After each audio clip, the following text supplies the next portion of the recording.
Bharatiya Janata party अपनी दूसरी list तब जारी करेगी जब कांग्रेस की पहली लिस्ट आ जाएगी। 14 की देर रात या 15 की सुबह तक भारतीय सूची। जनता पार्टी की दूसरी सूची आने की पूरी संभावना है। जी। इस सूची और लेकिन जिन 22 सीटों पे कांग्रेस को हार का सामना करना पड़ा था, उन सीटों पे जिन प्रत्याशियों को पार्टी ने उतारा था, उनको अभी 2023 के विधानसभा चुनाव में पार्टी अवसर नहीं देने जा रही है। एक लाइन का ये साफ हो चुका है। बीजेपी ने जो पहले लिस्ट के जब चर्चा की थी तो 55 सीटों पे बात हुई थी, जिनमें 21 सीट को डिक्लेयर की थी। डिक्लेयर उसके किया था। पीछे की उसके बाद कांग्रेस ने भी अपनी तैयारी शुरू की, लेकिन कांग्रेस ने अभी तक उम्मीदवार चयन की प्रक्रिया तक नहीं पहुंच पाई। परिवर्तन यात्रा को गृह मंत्री अमित शाह और केंद्रीय मंत्री स्मृति ईरानी सहित और भी बड़े नेताओं को शामिल होना था उस कार्यक्रम में। बीच में फिर सूचना आती है कि यहाँ के छत्तीसगढ़ के जो टॉप लीडर हैं, उनको दिल्ली अर्जेंट जाना है।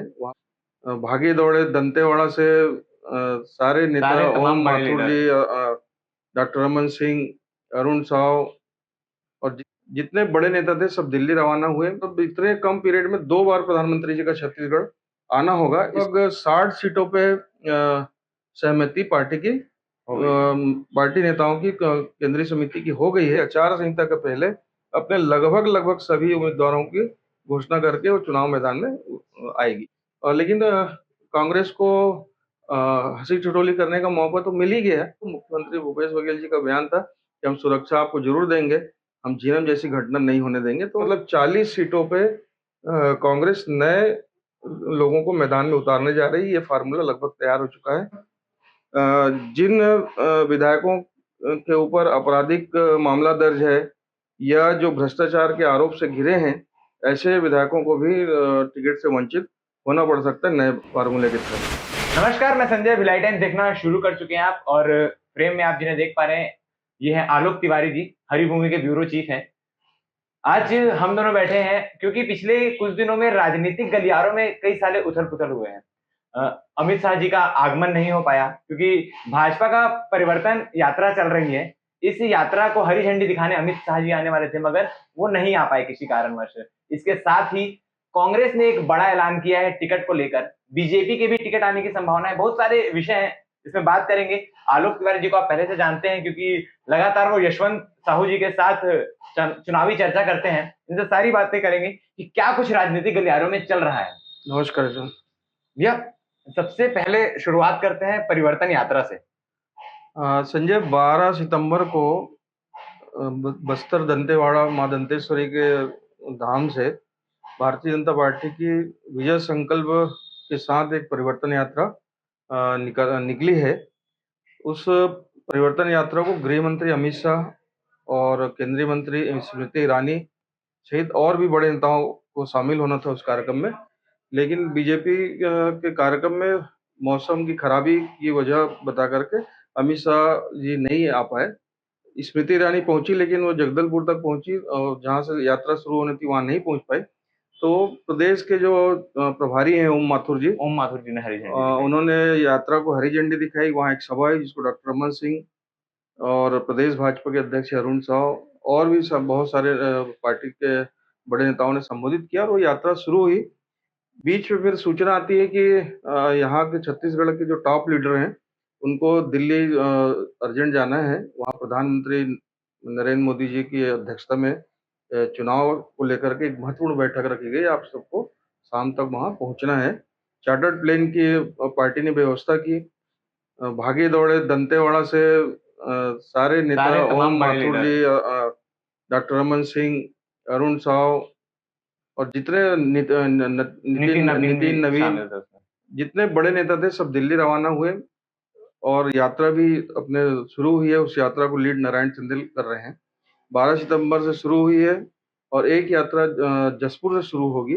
ये दोनों यात्रा एक साथ 28 सितंबर को बिलासपुर में होगी, जहां समापन होगा। इस 28 सितंबर को देश के प्रधानमंत्री नरेंद्र मोदी उस परिवर्तन रैली को वहां संबोधित करेंगे। इसके पहले 14 सितंबर को कल यानी कि रायगढ़ में एक बड़ी परियोजना का प्रधानमंत्री जी लोकार्पण करेंगे।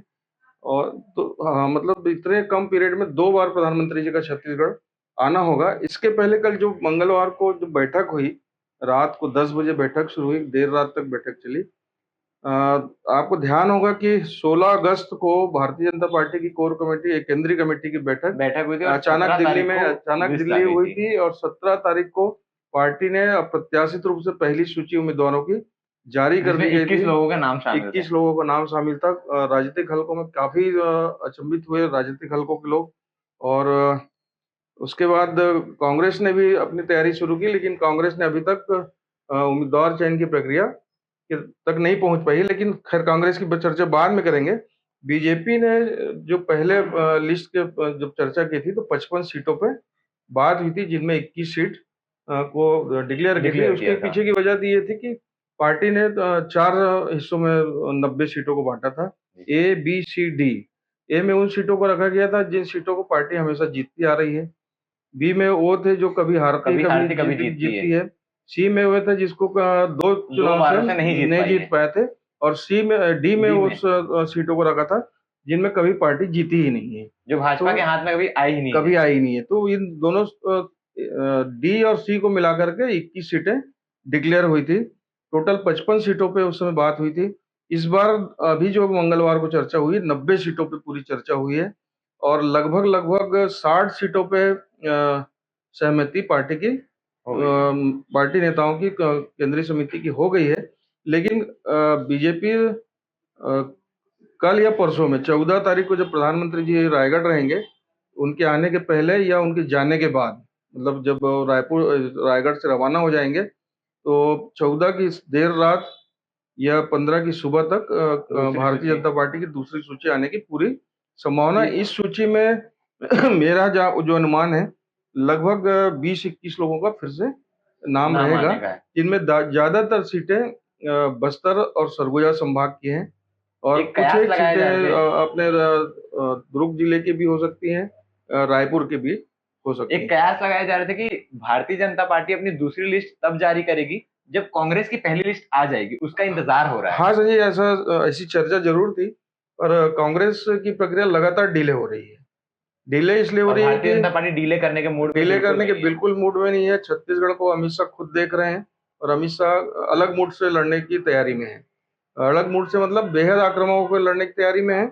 इसके कारण वो एक पूरे देश में, एक छत्तीसगढ़ में नया प्रयोग भी कर रहे हैं कि आचार संहिता के पहले प्रत्याशियों की घोषणा हो जाए और रिजल्ट के बाद उनकी इस तैयारी पर को लेकर के भी उनकी एक अपनी कार्य योजना है, उनका एक अलग माइंड सेट है कि अगर छत्तीसगढ़ में सफल होते हैं तो देश के अन्य हिस्सों में भी इस तरीके का प्रयोग भारतीय जनता पार्टी आने वाले 12 राज्यों में भी चुनाव होने हैं, तो वहां ये प्रयोग तो छत्तीसगढ़ एक चलो 90 सीटें हैं। यहाँ एक प्रयोग पिछले लोकसभा में 2019 में हुआ था कि पूरे के पूरे सांसदों के टिकट काट करके नए लोगों को मौका दिए, उसमें रिजल्ट अच्छा मिला भी था। 9 लोग जीते, तो बेहतर स्थिति थी। तो एक नया प्रयोग छत्तीसगढ़ में भारतीय जनता पार्टी करने जा रही है कि आचार संहिता के पहले अपने लगभग सभी उम्मीदवारों की घोषणा करके वो चुनाव मैदान में आएगी। मतलब ऐसा उम्मीद किया जाता है कि 14 तारीख यानी कल या परसों में दूसरी लिस्ट, हाँ 14 की देर रात या 15 की सुबह तक भारतीय जनता पार्टी की दूसरी सूची आएगी, जिसमें 20-21 नाम शामिल रहेंगे। एक तरफ बीजेपी परिवर्तन यात्रा को लेकर चल रही है, दूसरी तरफ कांग्रेस उसी में हंसी ठिठोली कर रही है। कई सारे वीडियो परिवर्तन यात्रा में स्थिति, कल जब परिवर्तन यात्रा शुरू हुई तो भारतीय जनता पार्टी की अच्छी तैयारी थी, और लेकिन मौसम खराब हुआ और उपस्थिति भी जैसी होनी चाहिए थी वैसी नहीं हो पाई, वहां नहीं हुई। एक कारण हो सकता है, लेकिन कांग्रेस को हंसी ठिठोली करने का मौका तो मिल ही गया कि अमित शाह जो पूरी योजना के सूत्रधार हैं और वही नहीं है, हरी झंडी नहीं दिखा पाए, शुरुआत नहीं कर पाए। तो बोलने का, राजनीति करने का अवसर तो है ही। इसके पहले बता दूं आपको कि कांग्रेस ने 2013 में एक यात्रा निकाली थी, परिवर्तन यात्रा, जिसमें बड़े नेताओं की कैजुअलिटी हुई थी 25 मई को। तो सुरक्षा जब भाजपा के लोगों ने मांगने गए सीएम से, मतलब डीजी से सुरक्षा जब मांगी, तो मुख्यमंत्री भूपेश बघेल जी का बयान था कि हम सुरक्षा आपको जरूर देंगे, हम झीरम जैसी घटना नहीं होने देंगे। तो राजनीति होती रहेगी अब जब तक परिवर्तन यात्रा चलेगी। परिवर्तन यात्रा के समापन के बाद तक इसमें राजनीति होती रहेगी। कल प्रधानमंत्री नरेंद्र मोदी आ रहे हैं, तो कल क्या कुछ होने वाला है रायगढ़ में? कल रायगढ़ की विस्तृत कार्य योजना तो नहीं, पर बड़ी परियोजना सेंट्रल की जो है उसकी आधारशिला भी मोदी जी रखेंगे। उससे एक सभा भी है रायगढ़ में, जिसको प्रधानमंत्री जी संबोधित करेंगे। और 28 को उनको परिवर्तन यात्रा के समापन में समारोह भी में शामिल होना है। आना है। बड़ी रैली की तैयारी है, पूरे प्रदेश भर से लोग बिलासपुर में इकट्ठे होंगे, क्योंकि जसपुर से निकलने वाली 15 सितंबर को यात्रा निकलने वाली है, जिसको जगत प्रकाश नड्डा, जो भारतीय जनता पार्टी के राष्ट्रीय अध्यक्ष हैं, वो हरी झंडी दिखाएंगे।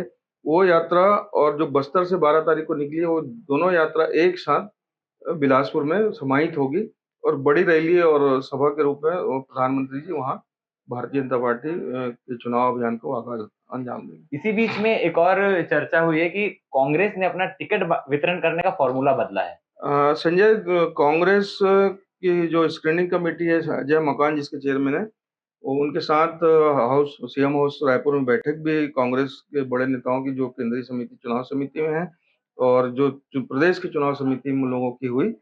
प्रदेश पहले जो है 30 नामों की सूची ये लोग बना चुके थे और कांग्रेस को लगा था कि पहले लिस्ट जो अपन लोग जारी कर दें, लेकिन दिल्ली से ये कहा गया कि आप 90 सीटों पे एक नाम भेजे, पैनल जो सिंगल पैनल का नाम बनाना सिंगल था। पैनल का नाम बनाना था। उस चक्कर में वो पूरा का पूरा प्रक्रिया फिर से वापस यहाँ लौट आई है।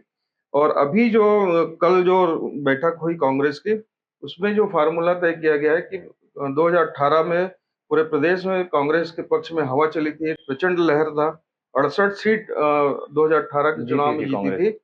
और लेकिन जिन 22 सीटों पे कांग्रेस को हार का सामना करना पड़ा था, उन सीटों पे जिन प्रत्याशियों को पार्टी ने उतारा था, उनको अभी 2023 के विधानसभा चुनाव में पार्टी अवसर नहीं देने जा रही है। एक लाइन का ये साफ हो चुका है। दूसरा, ऐसी कौन-कौन सी सीटें हैं, क्योंकि उसमें दुर्ग का एक वैशाली नगर भी शामिल है जो कांग्रेस के पक्ष में नहीं है। एक रायपुर ग्रामीण, अपना जो वैशाली नगर है, राजनांदगांव है, डॉक्टर ये जो सिंह 22 सीटें हैं जहां हारे थे, इसमें कई दिग्गज नेता भी हैं कांग्रेस के, तो क्या उनकी भी टिकट कटने की संभावना है? सबकी टिकट कांग्रेस ने एक लाइन का फार्मूला बना दिया है। 2018 जो प्रचंड लहर में नहीं जीत पाए, वो अभी की स्थिति में उनका जीत पाना या जीतने के जो कांग्रेस के लगाना भी बेकार है। तो इसलिए वो 22 जो नेता जो हारे थे जो 18 में, उनको पार्टी अवसर नहीं देगी।